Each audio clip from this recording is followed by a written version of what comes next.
Bonjour à toutes, bonjour à tous, je suis ravi de vous retrouver sur la chaîne newtips.com pour continuer cette série de tutoriels sur les bases de WordPress.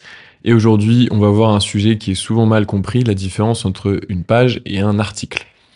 Donc on va prendre l'exemple du site newtips.com.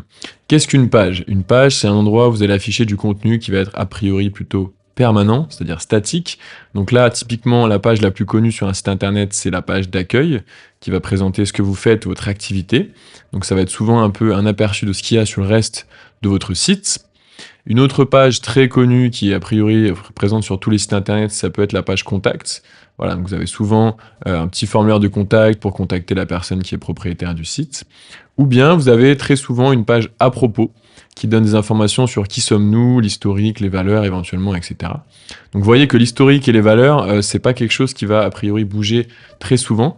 Donc c'est pour ça qu'une page, c'est quelque chose qui est plutôt intemporel, qui n'est pas daté, et qui va être potentiellement mis à jour un peu de temps en temps, mais qui va rester a priori statique. À la différence d'un article, donc là quand on descend sur la page d'accueil de Utip, on a la présentation des activités, et ensuite les dernières publications du blog.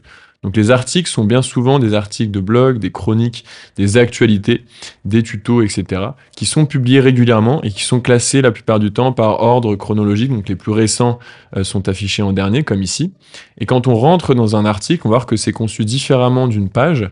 Donc vous avez souvent l'auteur de l'article, la date de la publication, les catégories d'articles, donc ça c'est pas possible de mettre des catégories sur une page, vous avez des petits tags ici qui sont vraiment propres aux articles, alors que la page ne veut pas être datée, ne veut pas être catégorisée.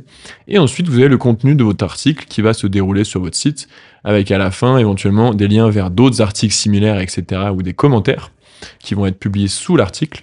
Voilà, donc si vous avez une information qui est plutôt de type durable, eh bien construisez une page pour la mettre en forme et la mettre en ligne. Si vous avez une information qui est plutôt de type contenu régulier, actualité, eh bien créez un article et mettez-le sur la page blog de votre site WordPress.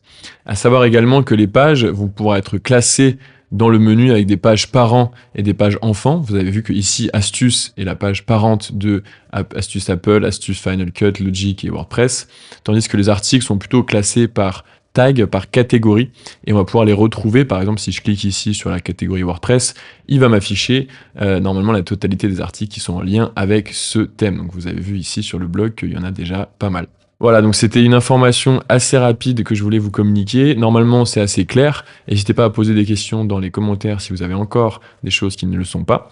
Et en attendant, vous pouvez aller sur le site Utips évidemment, regarder les autres tutoriels. Vous pouvez vous rendre aussi sur la chaîne YouTube pour voir les dernières vidéos qui ont été publiées.